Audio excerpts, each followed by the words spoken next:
ये स्टोरी का पार्ट 4 है। ये स्टोरी का लास्ट पार्ट है या पर स्टोरी का एंड है। मारने की planning. Baby did you miss me so much that you came here. उसकी बात सुनकर उसने उसके प्राइवेट पार्ट पर लात मार दी। वो 2 कदम पीछे हटते हुए बोला, baby try something new, this has become old. उसने उसे अपने आप से दूर धकेलते हुए कहा, तुम यहाँ क्या। तभी उसने कुछ अजीब नोटिस किया। उसकी शक्ल किसी से मिल रही थी। ये देखकर उसका दिमाग काम करने लगा। तुम यहाँ क्या कर रहे हो? आदमी ने जवाब दिया, बेबी डॉल मैं तो कुछ अपने एक्सपेरिमेंट के लिए सब्जेक्ट ढूंढने आया था। गुस्से में उसने अपना पंच आदमी के मुंह पर दे मारा। वो चिल्लाया, यार मार क्यों रही हो? उसने गुस्से में कहा, एक बार और तुमने मुझे बेबी कहा तो मैं तुम्हें बेबी करने लायक नहीं रखूंगी। वो काफी गुस्से में थी। फिर अपने कॉलर को ठीक करते हुए उसने सीरियस टोन में कहा, वो तुम ही थी ना जो कुछ दिनों से मुझ पर नजर रखे हुए थी। तुम्हें मुझसे क्या काम है? लॉयड ने जवाब देने में कोई दिलचस्पी नहीं दिखाई। इसके बजाय वो हंसते हुए बोला, पहले मुझे वाइन पीनी है।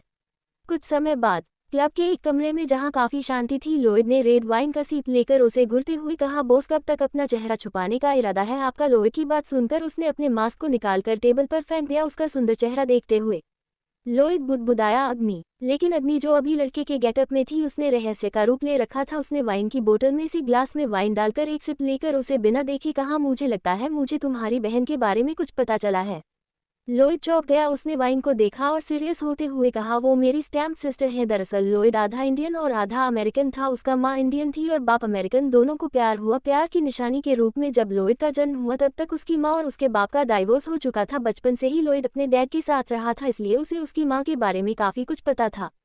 इसी बीच उसे उसकी माँ के बारे में पता चला, जिन्होंने एक इंडियन से शादी की और उन्हें एक प्यारी सी बेटी हुई। लेकिन वो अपनी बेटी के साथ कुछ दिन गुजार भी नहीं पाए थे कि एक एक्सीडेंट में उन दोनों की मौत हो गई और उनकी बेटी भी गायब हो गई। तब से ही वो अपनी स्टेप सिस्टर को ढूंढ रहा था। काफ़ी सोर्स के बाद भी उसका पता अभी तक नहीं चला है, लेकिन उसने हार नहीं मानी है। वो जानना चाहता था कि उसकी बहन मर चुकी है या जिंदा है और वो अभी कहाँ और किस हाल में है।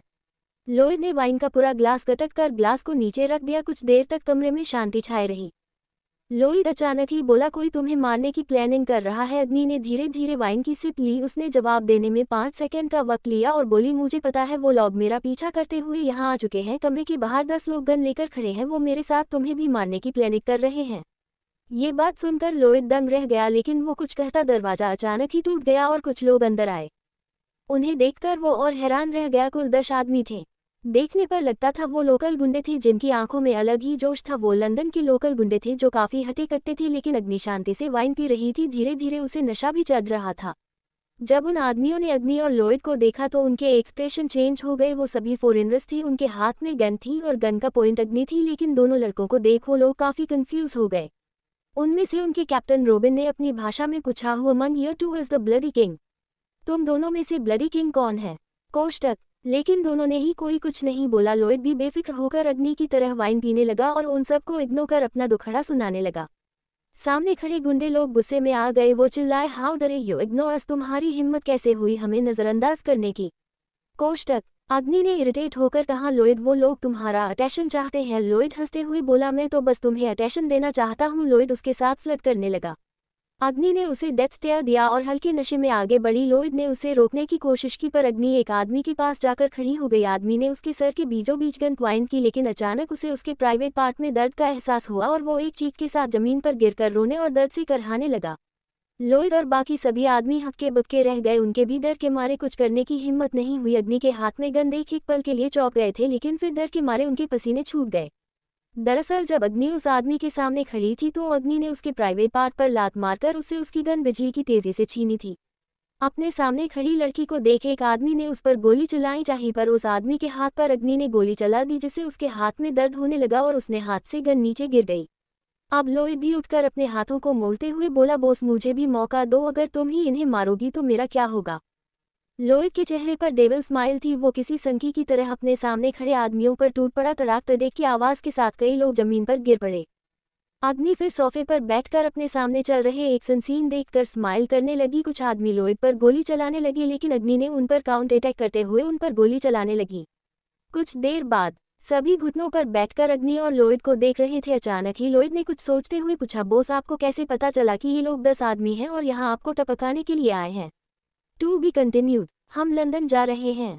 लॉयड के चेहरे पर डेविल स्माइल थी। वो किसी संकी की तरह अपने सामने खड़े आदमियों पर टूट पड़ा। तड़ाक तड़ेक की आवाज के साथ कई लोग जमीन पर गिर पड़े।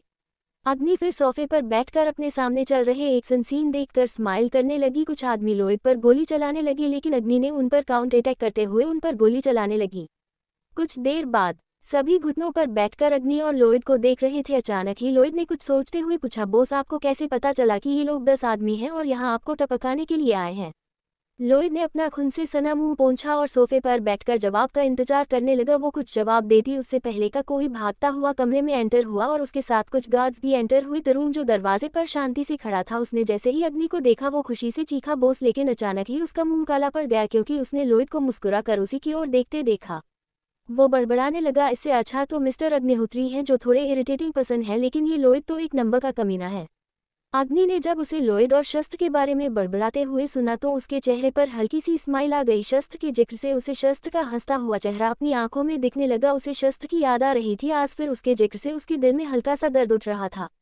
तरुण अग्नि को उसके ख्यालों से निकालता हुआ बोला, बॉस ये आदमी यहाँ क्या कर रहा है? चिड़ी हुई आवाज में तरुण ने अग्नि से सवाल किया। दूसरी ओर क्लब में शामिल क्लब के एक प्राइवेट रूम में काफी सारे लोग बैठे हुए थे। वो काफी एंजॉय कर रहे थे। शॉर्ट ड्रेस पहने लड़कियां और लड़के नाच रहे थे। सब नशे में धुत थे। उन्हीं कुछ लोगों में एक आदमी और एक लड़की बैठे हुए थे। लड़की बहुत ज्यादा घबराई हुई थी लेकिन उसके सामने बैठा आदमी मजे से वाइन पी रहा था। लड़की बड़बड़ाते हुए बोली, भाई आदमी की आंखों में कोई भाव नहीं था। उसके दिमाग में क्या चल रहा है उसके अलावा कोई नहीं जानता है, लेकिन वो काफी चिढ़ा हुआ लग रहा था। आदमी ने चिढ़े हुए कहा, तुम एक अमीर फैमिली की बेटी हो, बेहतर होगा तुम हाई सोसाइटी को जल्दी से अपना लो। लेकिन लड़की थोड़ी सी घबराए और डरी हुई लग रही थी। आदमी के गोद में अचानक एक खूबसूरत लड़की बैठ गई और शराब पीते पीते वो इस आदमी से बात करने लगी। उन दोनों को ऐसे देखकर लड़की को शर्म आने लगी। आज से पहले उसने ये सब कभी नहीं देखा था। आदमी ने उसका चेहरा देखा तो टेढ़ा मुस्कुराकर मन ही मन बोला, बस कुछ ही दिन की बात है, उसके बाद तुम सब में परफेक्ट हो जाओगी। इंडिया में शस्त्र के अपार्टमेंट में चांद की रोशनी शस्त्र पर गिर रही थी। वो शर्टलेस होकर बालकनी में काउच पर बैठा हुआ था। उसके हाथ में एक फोटो फ्रेम थी जिसमें अग्नि की खूबसूरत तस्वीर लगी हुई थी। शस्त्र उस तस्वीर को देख ही रहा था। उसकी आंखों में अजीब सी मायूसी थी। अचानक से उसका फोन रिंग करने लगा। आधी रात में फोन रिंग करना, इस बात को लेकर शस्त्र का मूड खराब हो गया था, लेकिन फिर भी उसने फोन उठाया और दूसरी ओर से कुछ कहा गया। शस्त्र के जबड़े कस गए। उसने फोन को साइड में फेंक दिया। वो उठा और कबर्ड की ओर चला गया। कुछ समय बाद उसने एक ब्लैक कलर की टी शर्ट को पहनकर वो बाहर निकल आया। उसने अग्नि की फोटो उठाकर उसे कुछ देर देखा और फिर उस फ्रेम पर किस किया और स्माइल कर फ्रेम अपने बेड साइड टेबल पर रखकर कमरे से निकल गया। शस्त्र ने फोन निकालकर किसी को फोन किया। 2 रिंग जाते ही दूसरी ओर से थोड़ी नींद भरी आवाज आई, कौन है इतनी सुबह सुबह, कौन फोन करता है यार? अभिषेक उठ जाओ, तुमने बहुत आराम कर लिया। आवाज सुनते ही अभिषेक की नींद उड़ गई। वो बेड से नीचे गिर गया और खड़े होकर बोला, good morning captain, I mean sir, कैसे हैं आप सर? शस्त्र ने उसकी बात कठोरता से काटते हुए कहा, जैक तैयार करवाओ, हम लंदन जा रहे हैं। जी बॉस, अभिषेक ने सैल्यूट करते हुए कहा, लेकिन फिर कंफ्यूजन से बोला, हम लंदन क्यों जा रहे हैं बॉस? शस्त्र ने सर्द आवाज में जवाब दिया, लंदन पहुंचने पर तुम्हें तुम्हारा जवाब मिल जाएगा। कहते हुए शस्त्र ने फोन काट दिया। लंदन में क्लब में वाइन का ग्लास टेबल पर रखते हुए तरुण ने सवालिया नजरों से अग्नि की ओर देखा और लोहित ने तरुण की ओर। बॉस, क्या आप और वाइन पीने वाली है? रेड वाइन के ग्लास को होठों से लगाए हुए ही उसने तरुण को तिरछी निगाहों से घूरा। लोहित ने अग्नि से पूछा, बॉस बताए आपको कैसे पता चला कि वो सब इतने लोग थे? अग्नि कोई जवाब देती हवा में गोते खाते राज ने हंसते हुए कहा, अग्नि बताओ इन्हें कैसे तुम्हें पता चला बाहर इतने गुंडे थे? बताओ, द ग्रेट राज हमेशा ही तुम्हें सारी मुसीबतों से बचा लेता है। उसकी बात सुनकर अग्नि ने आंखें तरेर कर बड़बड़ाया, द ग्रेट इडियट राज, जो जिसने ऐसी बकवास नोवेल लिखी और अब उसके बेवकूफ़ भाई हर मुमकिन कोशिश कर रहा है मुझे मारने की। उसकी बात सुनकर राज सीरियस होते हुए कहा, अग्नि मैं तुम्हें कुछ बताना चाहता हूँ। अग्नि ने कंफ्यूजन में उससे पूछा, बात क्या है? राज ने हिचकिचाते हुए जवाब दिया, ऐसा लगता है हम दोनों के अलावा भी कोई इस नोवेल में बाहर से आया है। ये सुनकर अग्नि ने कोई रिएक्शन नहीं दिया। ऐसा लग रहा था जैसे उसे ये सब काफ़ी पहले से ही पता थी। अग्नि ने वाइन का एक और घूंट भरते हुए कहा, पता चला वो कौन है? राज ने अपने एक्सप्रेशन को बिना दिखाए कहा, वो आदमी मेरा भाई नहीं है। मेरा भाई लोमड़ी की तरह चालाक नहीं था, वो काफ़ी प्यारा और शरारती था, लेकिन वो उस आदमी की तरह धूर्त नहीं था। To be continued. खूनी रात। अग्नि ने कंफ्यूजन में उससे पूछा, बात क्या है? राज ने हिचकिचाते हुए जवाब दिया, ऐसा लगता है हम दोनों के अलावा भी कोई इस नोवेल में बाहर से आया है। ये सुनकर अग्नि ने कोई रिएक्शन नहीं दिया। ऐसा लग रहा था जैसे उसे ये सब काफ़ी पहले से ही पता थी। अग्नि ने वाइन का एक और घूंट भरते हुए कहा, पता चला वो कौन है? राज ने अपने एक्सप्रेशन को बिना दिखाए कहा, वो आदमी मेरा भाई नहीं है। मेरा भाई लोमड़ी की तरह चालाक नहीं था, वो काफ़ी प्यारा और शरारती था, लेकिन वो उस आदमी की तरह धूर्त नहीं था। अग्नि ने सोचते हुए कहा, तो शायद तुम्हें उसके बारे में पता करना चाहिए। मैं जल्द से जल्द इन सबको खत्म करना चाहती हूँ। राज ने वाइन को देखते हुए लालच भरी निगाहों से कहा, काश मैं भी तुम्हारे साथ जमकर वाइन पी सकता। अभी सभी लोग वाइन ही पी रहे थे। कुछ और लोगों ने कमरे में एंटर किया। ये पहले वाले गुंडों से ज्यादा ताकतवर थी। इनके हाथ में गन थी जिसे इन्होंने सोफे पर बैठी 3 लोगों पर तानी हुई थी। इनके साथ इनका लीडर, जो लीडर कम जोकर ज्यादा लग रहा था। उसके बाल अलग अलग कलर से ढके हुए थे। लीडर के कानों में 4 अलग अलग बालियां थी। उसके होठों पर एक छोटी सी रिंग थी। उसके होठों पर ब्लैक लिपस्टिक लगी हुई थी। वो 6 फुट का एक हट्टा कट्टा आदमी था। उसे देखकर तो तरुण, लॉयड और राज हंसने लगे। एक पल के लिए उसे ऐसे देख अग्नि भी हल्का कंफ्यूज हो गई, लेकिन फिर उसने उसे इग्नोर कर दिया। वो सोच रही थी, एक मुसीबत गई नहीं दूसरी पहले आ जाती हैं। राज और लॉयड ने भी उसे इग्नोर कर अपनी अपनी बातों में लग गए। अपने आप को इग्नोर होते देख लीडर गुस्से में अपनी लैंग्वेज में ही बोला, you dare to ignore a handsome man like me. तुम मुझ जैसे खूबसूरत आदमी को नजरअंदाज करने की हिम्मत करोगे? उसका सवाल सुनकर सब उसे अजीब सी नजरों से घूरने लगे, जैसे वो कोई पागल हो। सबका अटेंशन पाते ही वो बोला, हम यहाँ तुम तीनों में से किसी को टपकाने आए हैं। अग्नि ने बिना डरे उसके पैरा के पास गोली चला दी। उसने सामने खड़े हथियार से लैस आदमियों पर ध्यान नहीं दिया जिन्होंने उस पर गोली चलाने के लिए अपने लीडर की ओर देखा और अग्नि पर गन तान दी। लीडर अपनी आंखों में डिसैटिस्फैक्शन के साथ अग्नि को घूरने लगा। फिर वो भी सोफे पर अग्नि के सामने बैठ गया और टेबल से वाइन की बोतल उठाकर अपने होठों से लगाकर सारा पी गया। उसे वाइन एक झटके में खत्म करते देखा कर सब हक्के बक्के रह गए। उसकी ऐसी हरकत देखकर किसी को यकीन नहीं हुआ, आखिर कोई अपने दुश्मन के साथ एक ही टेबल पर शराब कैसे पी सकता है। फिर लीडर ने अग्नि से कहा, चलो डील करते हैं, हम लोग लड़ेंगे और जो हारेगा उसे सजा मिलेगी। सजा होगी पूरी टीम की मौत और साथ ही तुम्हें मेरे सामने नाक रगड़कर माफी मांगनी होगी। लीडर की बात सुनकर वहां खड़े सभी के चेहरे सीरियस हो उठे, यहाँ तक कि उसके साथ आदमी भी सोकर थे। लॉयड और तरुण ने अग्नि की ओर देखा जो वाइन के एक एक घूंट को एंजॉय कर रही थी। उसका खूबसूरत चेहरा वाइन की वजह से लाल हो गया था। उसे भी नशा होने लगा था। वाइन का एक और बोतल खत्म कर लीडर खड़ा हो गया था। अब तक लीडर नशे में धुत होकर खड़ा हो गया था। वो पागलों की तरह मुस्कुराते हुए गन को अग्नि की ओर पॉइंट करता हुआ बोला, फाइट शुरू करते हैं। क्लब काफी बड़ा था, आसपास फिर पूरा क्लब दोनों गैंग के लोगों से घिर चुका था। नीचे नाचते गाते लोग नहीं जानते थे कि आज की रात खूनी रात थी। किसी को नहीं पता था कि ऊपर कुछ देर में खूनी खेल होने वाला है। एक तरफ अग्नि के लोग थे और दूसरी तरफ लीडर के आदमी थे। ये डिसाइड हुआ था कि दोनों गैंग इस फाइट में किसी भी हथियार का इस्तेमाल नहीं करेंगे। इस समझौते से आसपास के लोगों ने राहत की सांस ली और फिर फाइट के लिए तैयार हो गए। क्लब के इस रूम में 40 लोग थे। दोनों ही गैंग में करीब 20-20 लोग थे। लॉयड साइड में सिगरेट जलाकर खड़ा था। उसकी दूसरी ओर तरुण अपनी बाहों को फोल्डकर स्माइल कर रहा था और बीच में खड़ी अग्नि चुपचाप जेब में हाथ डाले खड़ी हुई थी। लीडर की धूर्त आंखें अपने सामने खड़े तीनों लोगों पर थी। ये सोचकर थी अग्नि और उसका कोई मैच नहीं है। उसका भ्रम जल्द ही टूटने वाला था। लीडर ने अनएक्सपेक्टेड तरीके से पहले अटैक किया और अपने पैर को उठाकर अग्नि पर वार किया। अग्नि ने डिफेंस की जगह अटैक किया और बूम एक किक उसके पेट पर पड़ी और वो अपने आदमियों के ऊपर जा गिरा और अपने साथ ही अपने साथियों को भी गिरा दिया। सब दर्द से करहाने लगे। लीडर के पेट में भयंकर दर्द हो रहा था। लीडर नहीं जानता था आज उसका पाला ब्लडी किंग से पड़ा है, जिसने उसके जैसे हजारों लोगों एक ही झटके में बेदर्दी से मार दिया। लीडर उठा, उसके चेहरे पर एक कातिलाना मुस्कुराहट आ गई। वो बड़बड़ाते हुए बोला, आज मजा आएगा, आज की रात होगी खूनी रात। ये कहते हुए उसने एक ही झटके से अपनी टी शर्ट निकालकर जमीन पर पटक दिया। उसका शरीर टैटू से भरा हुआ था। वो 6 फुट का एक मस्क्यूलर आदमी था। उसके बाद 40 लोग आपस में भीड़ गए। हर एक व्यक्ति बिना किसी दया के एक दूसरे को ऐसे मार रहे थे जैसे वो इंसान न होकर पंचिंग बैग हो। तरुण एक पतले लड़के से लड़ रहा था। दिखने में वो लड़का कमजोर सा था, लेकिन उसकी टेक्निक कमाल की थी। पतले लड़के ने पैर से तरुण के सीने पर वार किया, लेकिन तरुण ने डिफेंस में उसके पैरों को रोकने के लिए अपने हाथों का इस्तेमाल कर अपने आगे कर दिए। तरुण उसके वार को झेल नहीं पाया और 2 कदम पीछे हट गया। तरुण की आंखें सितारों की तरह चमकने लगी। पतले लड़के के चेहरे पर कोई भाव नहीं थे। वो किसी रोबोट की तरह लग रहा था जिसे सिर्फ मारने के लिए ट्रेन किया गया हो। तरुण ने अपनी टाई को ढीला किया और फिर उसे निकालकर स्टाइल से अपने हाथों में लपेट लिया। वो ये करते हुए किसी स्टाइलिश हीरो जैसा लग रहा था। तरुण ने टोर्नेडो किक करते हुए पतले लड़के के चेहरे पर वार किया। पतले लड़के ने अपने डिफेंस में हाथों को आगे कर अपने चेहरे को बचाने की कोशिश की और बूम, पतला लड़का जमीन पर गिर पड़ा। पतले लड़के के हाथों पर चोट लग गई थी, लेकिन इससे उसे कोई फर्क नहीं पड़ा। वो उठा और लड़ाई के लिए फिर तैयार हो गया। वहीं लॉयड की ओर, लॉयड के चेहरे पर चोट का निशान था। उसके आगे एक हट्टा कट्टा आदमी था जिसने लॉयड को चोटिल कर दिया था, लेकिन लॉयड ने उसे काफी मारा था, जिस वजह से उसके शरीर पर हर जगह खून आने लगा था। पर लॉयड यही नहीं रुका। उसने कुछ निडल्स निकालकर उस आदमी के शरीर में वार किया और वो आदमी कुछ ही समय में बेहोश हो गया। इसके बाद लॉयड सोफे पर बैठे हुए वाइन पीते हुए फाइट देखने लगा। जहां क्लब के इस कमरे में हर तरफ खून ही खून हो चुका था, वहीं लीडर और अग्नि में भयंकर फाइट चल रही थी। लीडर ने अग्नि के पेट को निशाना बनाते हुए एक मुक्का उसके पैर पर मारना चाहा, लेकिन अग्नि 2 कदम पीछे हटकर एक किक उसके पैर पर दे मारी। पैर पर किक पड़ते ही लीडर दर्द से कराह उठा, लेकिन उसने भी इस बार किक से अग्नि के पैर पर वार किया। डिफेंस करते हुए अग्नि कुछ कदम पीछे हट गई। लीडर की आंखों में खून उतर आया था। लीडर ने अपनी कमर से एक छोटा चाकू निकाला जो किसी ने नहीं देखा। उसने चालाकी से अग्नि के पैर पर वार किया। अग्नि बचने के लिए उसे रोकने लगी और फिर उसने अपने सामने आते चाकू को देखा जो उसकी आंखों के करीब आ चुका था। उसके पास बचने का कोई चांस नहीं था। ये सब इतनी जल्दी हुआ कि उसे कुछ सोचने का मौका ही नहीं मिला। ऐसा लग रहा था अब उसकी मौत उसके सामने ही है। शातिर लीडर। पैर पर किक पड़ते ही लीडर दर्द से कराह उठा, लेकिन उसने भी इस बार किक से अग्नि के पैर पर वार किया। डिफेंस करते हुए अग्नि कुछ कदम पीछे हट गई। लीडर की आंखों में खून उतर आया था।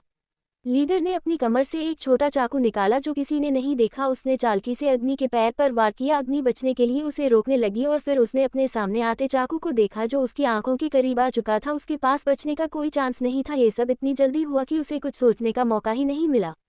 ऐसा लग रहा था अब उसकी मौत उसके सामने ही है। उसी समय गोली की आवाज़ के साथ लीडर की चीखने की आवाज़ भी आए और चाकू नीचे गिर गया। गोली जिस दिशा से चली थी सबने उस ओर देखा। ये लोहित था। जब लीडर ने चाकू निकाल कर अग्नि पर वार करना चाहा तब लोहित ने फुर्ती के साथ उस पर गोली चला दी थी। अग्नि ने लीडर को एक और मौका ना देखकर उसके मुंह पर एक जोरदार मुक्का जड़ दिया। मुक्का लगते ही उसके मुंह और नाक से खून निकलने लगा और वो कुछ कदम पीछे हट गया। लीडर ने अपने नाक और होठों को छुआ। उसके मुंह से खून पानी की तरह बह रहा था, लेकिन अब लीडर की आंखों में जो चमक थी वो धीरे धीरे गायब सी हो गई और उसकी आंखों में चमक की जगह गुस्से और पागलपन ने ले ली थी। लीडर ने अब बिना रुके अग्नि पर वार करना शुरू किया। अग्नि अपने आप को डिफेंड कर रही थी। लीडर की स्पीड इतनी थी कि किसी को भी पता नहीं चल पा रहा था वो कहां पर हमला कर रहा है, लेकिन उसकी अपीयरेंस से हटकर उसका फाइटिंग स्टील्स कमाल की थी। अग्नि इसे मानती थी, लेकिन लीडर भी मचा हुआ खिलाड़ी था जिससे जीत पाना आसान नहीं था। राज हवा में उड़ते हुए बोला, बाहर और भी ज्यादा लोग आए हुए हैं। ऐसा लगता है वो सब तुम्हें आज ही मार डालना चाहते हैं। अग्नि की आंखों में गुस्से के भाव नजर आने लगे थे। गुस्से से उसका चेहरा और आंखें लाल हो गई थी। वो समझ नहीं पा रही थी इतने सारे लोग आज ही उसे मारने के लिए आए हैं। वो पहले से ही किसी शिकारी की तरह घात लगाए बैठे हुए थे ताकि वो शिकार की तरह उसके जाल में फंसे और वो लोग उसे मार डालें। अग्नि ने बढ़ते हुए लोगों को देखा। लोहित भी मैदान में उतरकर किसी पागल घोड़े की तरह सबको ऐसे मार रहा था जैसे ये उसके रोज का काम हो। तरुण अभी भी पतले लड़के से ही लड़ रहा था। इसी बीच अग्नि के दिमाग में कुछ ख्याल उभर कर आए। लोगों के बढ़ने से उन सब में उसके लोगों को भी नुकसान होगा। और फिर उसने लीडर को देखा जो उस पर हमला किए जा रहा था। उसने दांत पीसते हुए मन ही मन कहा, मतलब ये इतना श्योर इसलिए था क्योंकि इसे पता था इतने लोगों से हम नहीं लग सकते हैं। अग्नि को समझ आ गया था लीडर कितना शातिर और कमीना था। अग्नि ने हाय जमकर एक लीडर को मारी और कमरे से बाहर निकल गई। लीडर सोख रह गया। उसका चेहरा एक और हो गया था। अग्नि के बाहर निकलते ही लीडर किसी राक्षस की तरह हंसने लगा और फिर कुछ लोगों को इशारा किया। ये वो लोग थे जो अभी अभी कमरे में आए थे। इनकी संख्या 15 थी। उन्होंने इशारा समझा और अग्नि के पीछे निकल पड़े। राज हवा में उसे सारे डायरेक्शन के बारे में बता रहा था। कहानी कहाँ गुंडे थे इनकी खबर वो पल पल अग्नि को दे रहा था। अग्नि भी उसकी सारी डायरेक्शन और इंस्ट्रक्शन सुनकर वो उसकी बातों को फॉलो कर रही थी। अब तक वो टॉयलेट के पास पहुंच गई थी और कुछ दूर पर बाहर जाने का रास्ता था। ये क्लब के पीछे वाला हिस्सा था जो काफी शांत था। वो क्लब से बाहर निकलकर वहां से सड़कों पर दौड़ने लगी। अभी तक लीडर और कुछ आदमी उसके पीछे पीछे आ चुके थे। उनकी स्पीड अग्नि से तेज थी। अग्नि सड़क के एक सुनसान किनारे पर रुकी। चांद की रोशनी धरती पर पड़ रही थी। आसपास स्ट्रीट लाइट में सड़क पर कुछ कपल्स अपने रोमांटिक मोमेंट बिता रहे थे, लेकिन लीडर और अग्नि गुस्से में एक दूसरे को ऐसे देख रहे थे मानो एक दूसरे का बेरहमी से कर देना चाहते हों। कुछ गुंडे आगे आए और अग्नि पर जानलेवा हमला किया। उनके हाथों में ना जाने कहां से हाँ की स्टिक और बेटा गए थे। कुछ लोगों के हाथ में धारदार चाकू और बाकी हथियार थे। 2 आदमी आगे आए और उन्होंने अग्नि पर हमला किया और अग्नि ने इस बार पहले डिफेंस में अपनी रक्षा की और बाद उन गुंडे के पेट और मुंह पर वार किया। एक के बाद एक हमला होने पर अग्नि को भी चोटें आई थी। उसी समय किसी ने पीछे उसके सर पर वार किया और वो नीचे गिर गई। वार करने वाला 6 फुट 1 इंच का एक हट्टा कट्टा जवान आदमी था। उसके चेहरे पर एक कुटिल मुस्कान थी। उसकी मुस्कान ऐसी थी मानो उसने कोई खजाना जीत लिया हो। अग्नि के सर में दर्द हुआ। उसकी आंखों के आगे अंधेरा छाने लगा, लेकिन उसने बेहोश होने की हिम्मत नहीं की। अगर वो ऐसा करती तो अंजाम उसकी सोच से बुरा होता। क्या हो अगर उन्हें पता चल जाए वो एक लड़की थी, फिर तो न जाने वो उसके साथ क्या करे या फिर अंजाम मौत होगा। लीडर अग्नि की हालत देखकर हल्का सा हंसने लगा। धीरे धीरे उसकी हंसी बड़ी और भयानक हो गई जिससे आसपास के लोग डर गए थे। एक आदमी ने अग्नि के पीठ पर पैर से वार किया और फिर सब उसे मारने लगे। राज ये देखकर लीडर को मुक्का मारने की कोशिश कर रहा था, लेकिन उसके हाथ लीडर के शरीर के आसपास जा रहे थे। गुस्से में उसकी आंखों में नमी बनने लगी थी। वो खुद को लाचार महसूस कर रहा था। वो बोला, दूर दूर हो जाओ, अग्नि से छोड़ो उसे। फिर वो उन गुंडों के पास जाकर उन्हें दूर करने की कोशिश करने लगा, लेकिन वो उनके आर पार चला गया। वो किसी को नहीं दिखाई पड़ रहा था, इसलिए कोशिश करना बेकार था।